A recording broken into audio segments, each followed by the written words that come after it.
Ritual mengembalikan sedulur papat yang terpisah. Masih adanya sedulur papat yang terpisah tidak terasa pengaruhnya terhadap aktivitas dan kehidupan manusia sehari-hari dalam aktivitasnya bekerja, berkerejekian, olah kanuragan, olah kebatinan, dan sebagainya. Mungkin efeknya juga tidak dirasakan, kecuali sedulur papat terpisahnya itu mengalami gangguan. Tulisan mengenai perlunya mengembalikan roh sedulur papat yang masih terpisah ini yang dilakukan ketika seseorang masih hidup, ditekankan pada aspek manfaatnya, bukan sekedar untuk melengkapkan roh sedulur papat. Manfaat sudah lengkapnya sedulur papat secara fisik memang tidak begitu terasa sehari-harinya, karena sifatnya adalah sukma atau roh. Tapi walaupun tidak terasakan dan sering juga disepelekan, selain aspek manfaat dan sebagai upaya meminimalisir efek risiko dari masih adanya roh sedulur papat yang terpisah,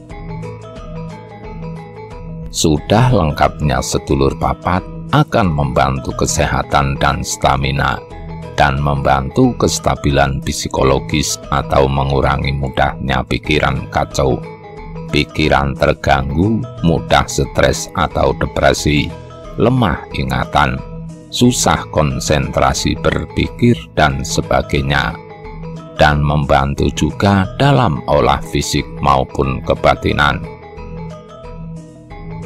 Penyatuan kelima roh tersebut di atas pancer dan 4 roh sedulur papat dapat dilakukan tanpa harus menunggu seseorang meninggal dunia terlebih dahulu. Ritual penyatuan itu perlu dilakukan, terutama untuk orang-orang yang tubuhnya lemah atau sering sakit-sakitan, dan untuk orang-orang yang sering sekali bermimpi buruk, bertemu, atau dikejar-kejar setan. Namun diperlukan suatu laku ritual tertentu untuk mengembalikan 2 sedulur yang terpisah itu agar bisa kembali menyatu dengan kita. Ketika 2 sedulur kita yang terpisah itu sudah kembali dan menyatu dengan kita, bila penyatuan itu terjadi pada saat kita sadar atau tidak dalam kondisi tidur, awalnya biasanya kita akan merasakan kepala terasa pusing atau pening dan berat. Tetapi hanya sebentar saja. Sesudah itu kita akan merasa lebih sehat dan tubuh terasa lebih padat bertenaga. Kalau penyatuannya terjadi pada saat kita tidur, biasanya sesudah bangun tidur kita tidak merasakan kepala pusing. Tetapi ada juga orang yang sesudah bangun tidur itu merasakan kepalanya pusing. Biasanya juga di dalam kita tidur itu kita akan mendapatkan mimpi pemberitahuan tentang kedatangan sedulur papat kita itu. Rasa pusing dan berat di kepala itu adalah karena tubuh kita ketambahan energi dari menyatunya roh sedulur papat tersebut yang semula terpisah. Ketambahan energi di badan membuat tubuh kita terasa lebih padat bertenaga, tetapi ketambahan energi di kepala akan membuat kepala kita terasa pusing dan berat. Dalam masyarakat Jawa ada kepercayaan dan tradisi melakukan semacam ritual, puasa dan doa dan memberi sesaji untuk sedulur papat.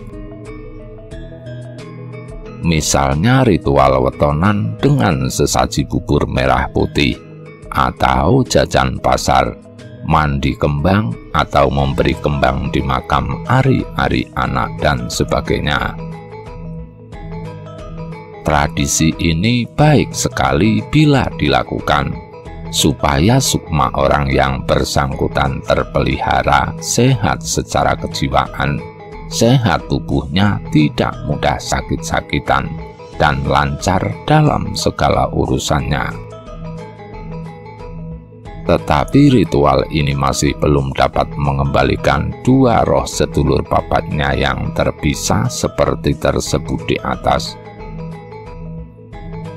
Bila kita belum pernah mengupayakan mengembalikan sedulur papat kita yang terpisah, besar kemungkinannya bahwa sedulur papat kita masih dua, belum lengkap 4 seperti yang seharusnya. Bagi yang ingin mencoba sendiri mengembalikan dua roh sedulur yang terpisah tersebut, dapat dicoba cara-cara ritual sederhana di bawah ini. Bisa untuk diri sendiri ataupun untuk orang lain.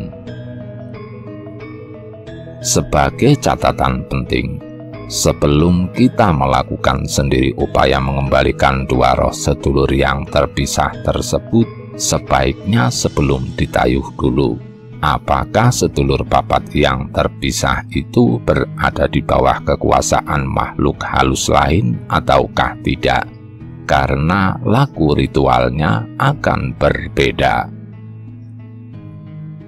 Bila sesudah ditayuh didapat kesimpulan bahwa sedulur papat yang terpisah itu tidak disandera atau tidak berada di bawah kekuasaan makhluk halus lain, maka cara 1 dan 2 di bawah ini bisa dilakukan sendiri.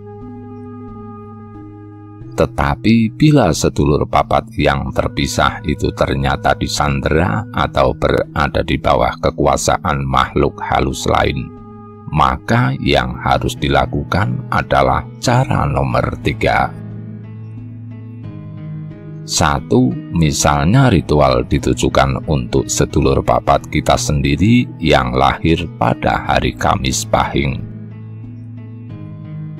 Pada malam hari weton kelahiran kita, Rabu malam, siapkan sesaji kembang telon atau kembang 7 rupa dengan dasar daun pisang, letakkan di atas piring atau mangkok, jangan piring atau mangkok plastik atau kaleng. Piring itu paling baik diletakkan di makam ari-ari kita, dan doa niat kita ditujukan kepada ari-ari atau sedulur papat kita yang berada di tempat ari-ari kita.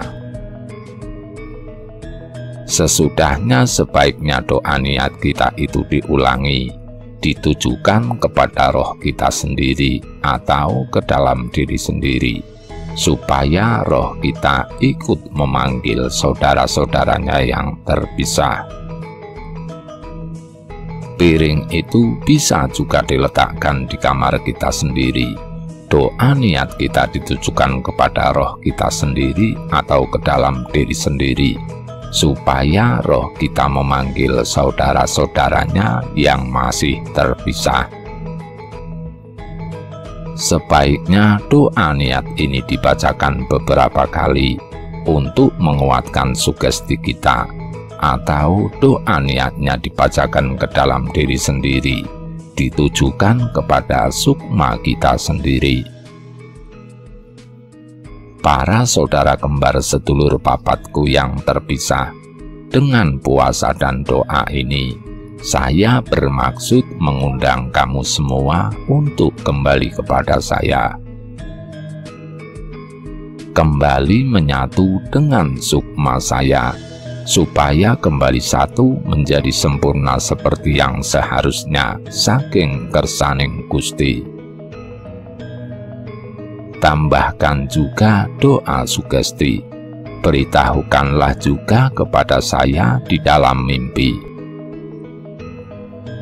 2. Misalnya ritual ditujukan untuk sedulur papat anak kita yang lahir pada hari Kamis Pahing. Pada malam hari weton kelahirannya atau Rabu malam, siapkan sesaji kembang telon atau kembang 7 rupa dengan dasar daun pisang, letakkan di atas piring atau mangkok, jangan piring atau mangkok plastik atau kaleng. Piring itu paling baik diletakkan di makam ari-arinya, dan doa niat kita ditujukan kepada ari-ari atau sedulur papat anak kita yang berada di tempat ari-arinya itu. Sesudahnya sebaiknya doa niat kita itu diulangi, ditujukan kepada roh anak kita atau ke dalam diri anak kita, supaya rohnya ikut memanggil saudara-saudaranya yang terpisah. Piring itu biasanya juga diletakkan di kamar anak kita. Doa niat kita ditujukan kepada roh anak kita atau ke dalam diri anak kita, supaya roh anak kita memanggil saudara-saudaranya yang terpisah. Sebaiknya doa niat ini dibacakan beberapa kali untuk menguatkan sugesti kita. Doa niatnya dibacakan ke dalam diri anak kita, ditujukan kepada roh atau sukmanya. Para saudara kembar sedulur papat anakku yang terpisah, dengan puasa dan doa ini, saya bermaksud mengundang kamu semua untuk kembali kepada anak saya. Kembali menyatu dengan sukmanya, supaya kembali satu menjadi sempurna seperti yang seharusnya saking kersaning Gusti. Tambahkan juga doa sugesti, beritahukanlah juga kepada saya di dalam mimpi. Selama hari weton Kamis Pahing itu kita berpuasa penuh sehari semalam, dimulai hari Rabu jam 5 sore sampai hari Kamis Pahing jam 5 sore, dan berdoa untuk menguatkan sugesti permohonan kita. Untuk kesempurnaan penyatuan roh-roh sedulur papat dan pancer, setelah selesainya proses ritual tersebut, kita melakukan mandi kembang telon atau kembang 7 rupa. Jika ritual itu untuk anak kita, maka anak kita yang dimandikan kembang. Catatan tambahan: kembang 7 rupa di atas bisa juga digantikan dengan kembang telon atau kembang kandil, kenongo, dan melati. Kalau tidak ada, bisa juga digantikan dengan makanan kue jajan pasar atau bubur merah putih. Tapi kalau semuanya itu tidak ada juga, tidak apa-apa. Sesaji bukan keharusan.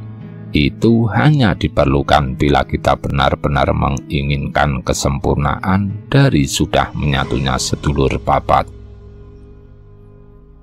Tentang kembang telon dan kembang setaman atau 7 rupa, silahkan dibaca pada penjelasan tentang kembang sesaji. Hari dan waktu pemanggilan pulang sedulur papat yang terpisah juga sebenarnya tidak harus dilakukan pada hari weton seseorang. Itu hanya untuk membantu menguatkan sugesti kita saja. Sebenarnya pemanggilan itu bisa dilakukan kapan saja, bisa hari apa saja, bisa pagi hari, siang, ataupun malam.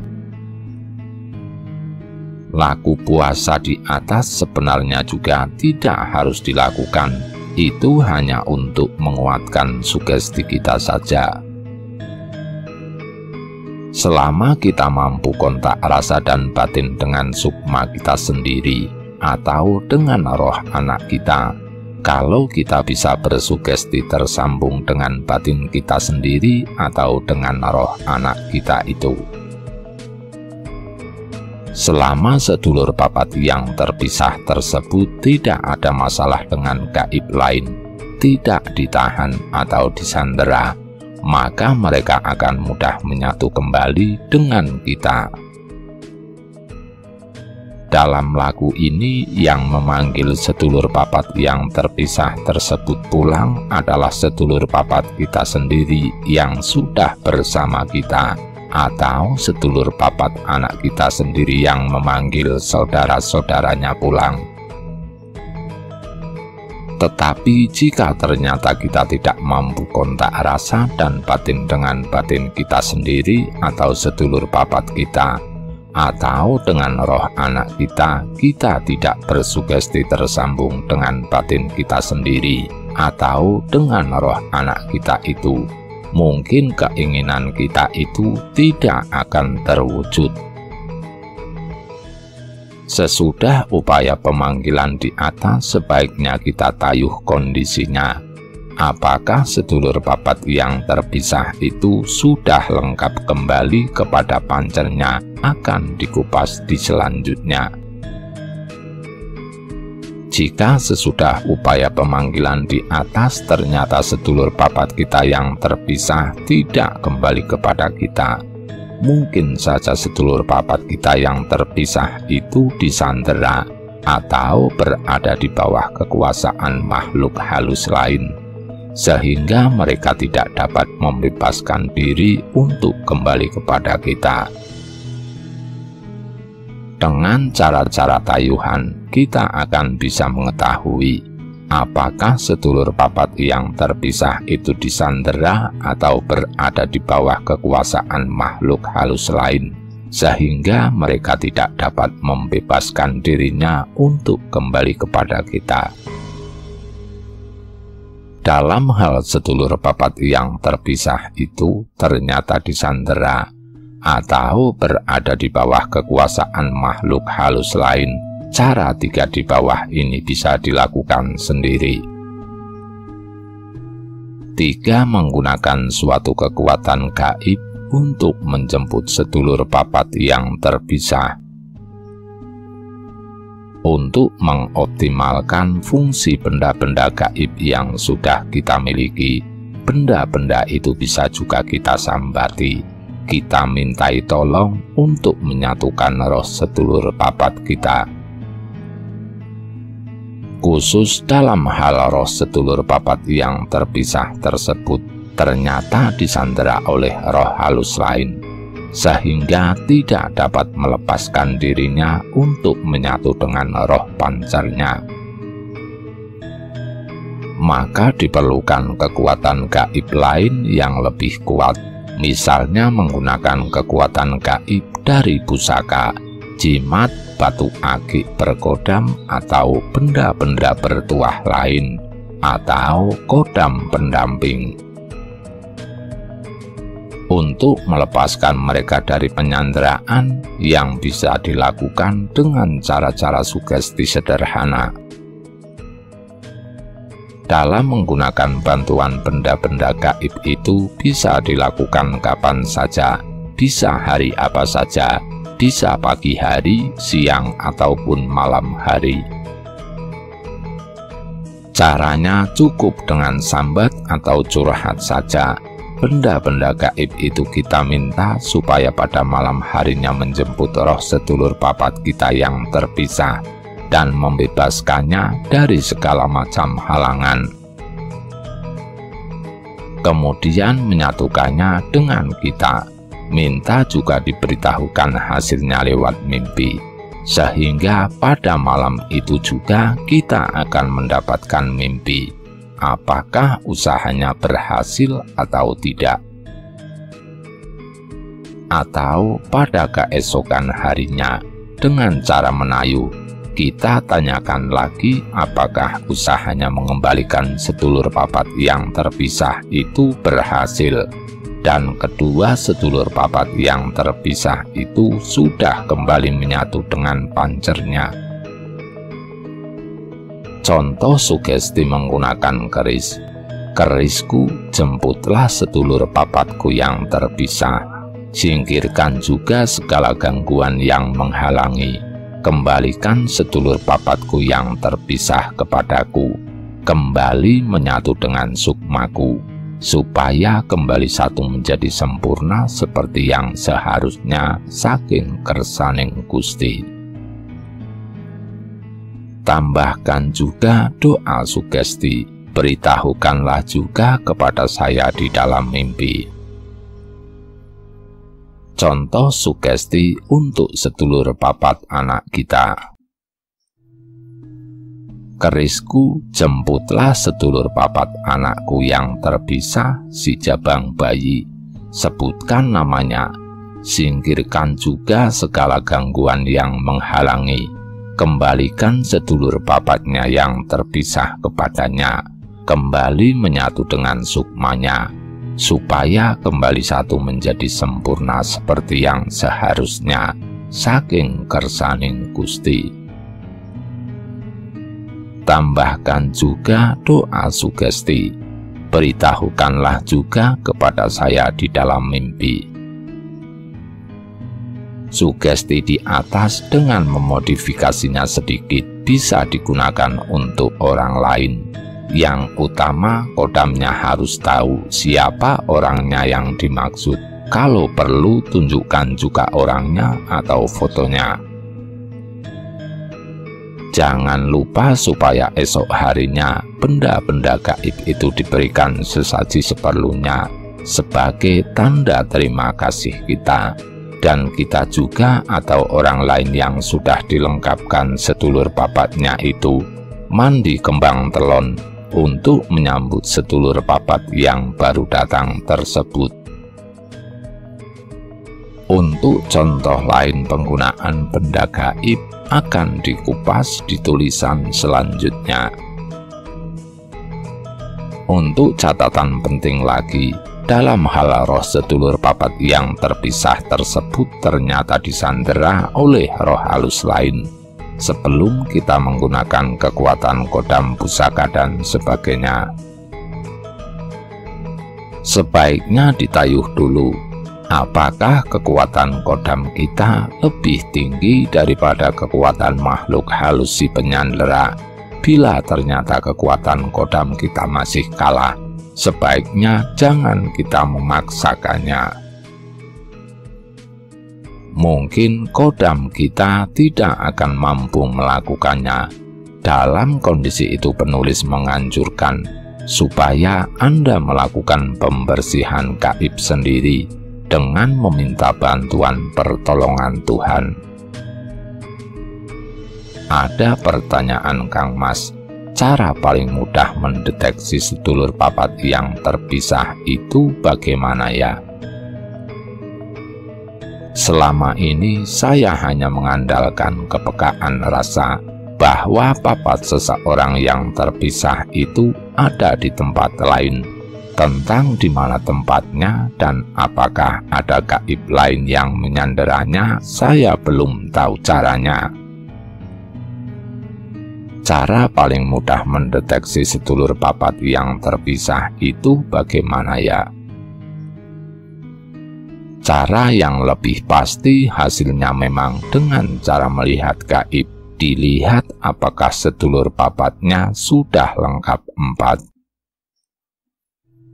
Tetapi sayangnya tidak semua orang bisa melihat gaib. Bisa juga ia melihat roh sedulur papat. Lebih bagus kalau kita bisa kontak rasa dengan sedulur papatnya. Cara lain yang lebih mudah adalah dengan ditayuh. Tapi kita harus bisa menentukan apakah tayuhannya itu benar. Untuk memanggil sedulur papatnya orang lain yang terpisah adalah dengan lebih dulu kita kontak rasa dengan sedulur papat dan pancer orangnya. Nantinya pancer dan sedulur papat orangnya itu sendiri yang akan kontak memanggil pulang sedulur papatnya yang terpisah. Kalau tidak ada yang menahannya, kalau sedulur papatnya yang terpisah itu tidak ditahan atau disandera oleh gaib lain, nantinya sedulur papat yang terpisah itu akan kembali kepada pancernya. Dengan cara kontak rasa itu, nantinya kita akan tahu juga di mana posisi sedulur papatnya yang terpisah itu berada, dan bisa juga menentukan apakah sedulur papatnya yang terpisah itu ditahan oleh makhluk halus lain dan siapa yang menahannya. Sesudahnya barulah kita lakukan tindak lanjut untuk mengatasinya. Jadi, kalau menggunakan kemampuan sendiri terhadap sedulur papat yang terpisah, kontak rasa itu adalah pokok, harus lebih dulu dikuasai. Berikut teknik-teknik penggunaannya. Itu juga berlaku untuk diri kita sendiri. Untuk mendeteksi sedulur papat kita sendiri yang masih terpisah, dilakukan dengan kita lebih dulu kontak rasa dengan sedulur papat kita yang sudah bersama kita. Barulah kemudian bersama-sama dengan mereka kita kontak rasa dengan sedulur papat kita yang terpisah. Dalam masing-masing cara penyatuan roh sedulur papat kita yang terpisah seperti disebutkan di atas, biasanya kita akan menggunakan tanda tentang keberhasilan ataupun halangan yang ada di dalam penyatuan tersebut di dalam mimpi kita. Mudah-mudahan kita tidak lupa dengan isi mimpi kita itu dan dapat menerjemahkan maksudnya. Seandainya pun kita tidak mendapatkan tandanya lewat mimpi, atau kita lupa dengan isi mimpi kita dapat memperkirakan berhasil atau tidaknya usaha kita itu dengan memperhatikan efek perbuatan pada diri kita atau pada anak kita. Akan lebih baik kalau kita bisa mencari tahu sendiri jawabannya. Masih terpisahnya sedulur papat tidak berpengaruh terhadap aktivitas dan kehidupan sehari-hari manusia dalam aktivitasnya bekerja, berkerejekian, olah kanuragan, olah kebatinan, dan sebagainya. Mungkin efeknya juga tidak dirasakan, kecuali sedulur papat terpisahnya itu mengalami gangguan gaib. Tulisan mengenai perlunya mengembalikan roh sedulur papat yang masih terpisah tersebut di atas yang dilakukan ketika seseorang masih hidup ditekankan pada aspek manfaatnya, bukan sekedar untuk melengkapkan roh sedulur papat. Manfaat sudah lengkapnya sedulur papat secara fisik memang tidak begitu terasa sehari-harinya, karena sifatnya adalah sukma atau roh. Tapi walaupun tidak terasakan dan seringkali juga disepelekan, selain aspek manfaat dan sebagai upaya meminimalisir efek resiko dari masih terpisahnya roh sedulur papat, sudah lengkapnya sedulur papat akan membantu kesehatan dan stamina, membantu kestabilan psikologis, mengurangi mudahnya pikiran kacau, pikiran terganggu, stres atau depresi, lemah ingatan, susah konsentrasi berpikir, dan sebagainya, dan membantu dalam olah fisik maupun kebatinan. Tentang sedulur papat, kebanyakan orang hanya tahu sebatas tradisi saja, tapi banyak juga orang yang tidak tahu tapi sok tahu, sok membuat konsep dan teori, ujung-ujungnya dogma dan pengkultusan. Itu sangat menyesatkan, membuat orang menjadi semakin tidak tahu hakikat dan kesejatian dari sedulur papat, apalagi kalau ada kasus yang berkenaan dengan sedulur papat. Ada banyak kasus gangguan terhadap fisik, kesehatan, dan psikologis atau kejiwaan yang banyak. Kasus itu sudah sampai benar-benar merusak kehidupan orangnya. Tapi biasanya tidak ada orang yang mengetahui bahwa penyebab awal masalahnya salah satunya adalah berhubungan dengan masih terpisahnya sedulur papat. Walaupun uraian dan penjelasan penulis tentang pancer dan sedulur papat dan tentang sedulur papat yang masih terpisah kelihatannya sederhana, tampaknya tidak berisi sesuatu yang penting. Tapi sebaiknya jangan disepelekan, sebaiknya kita teliti dulu. Karena masalahnya jika ada, bisa saja terjadi pada diri kita sendiri atau anggota keluarga kita. Pengetahuan tentang roh sedulur papat adalah termasuk sebagai salah satu kegaiban tingkat tinggi yang rahasianya selama ini tidak terungkap, yang sudah membuat kasus-kasus yang terkait dengan itu, jika ada, tidak mudah disembuhkan, walaupun sudah ditangani oleh orang-orang sakti dan spiritualis-spiritualis kawakan dengan ilmunya yang tinggi-tinggi dan kodamnya yang sakti-sakti, juga tidak bisa ditangani oleh medis dengan canggihnya teknologi kedokteran. Pemasungan dan rumah sakit jiwa bukanlah solusi yang menyenangkan. Dalam kasus-kasus ini, penyebab utama kesulitan penanganannya adalah karena kurangnya pengetahuan atas unsur penyebabnya, yang menyebabkan sumber masalahnya tidak terdeteksi. Terdeteksi saja tidak, apalagi mentuntaskan kasusnya. Karena sumber masalah kasusnya bersifat gaib, maka penanganannya juga harus secara gaib. Tapi tidak cukup hanya dengan pembersihan gaib sederhana saja yang sudah umum dilakukan orang. Pembersihannya harus menyeluruh, baik terhadap gaib-gaib yang di luar tubuh maupun yang di dalam tubuh orangnya. Selain itu, kita juga harus membebaskan sedulur papatnya dari belenggu dan gangguan makhluk halus lain. Mudah-mudahan berguna untuk menambah pengetahuan. Rahayu Sagung Dumadi. Nuwun, nuwun, nuwun.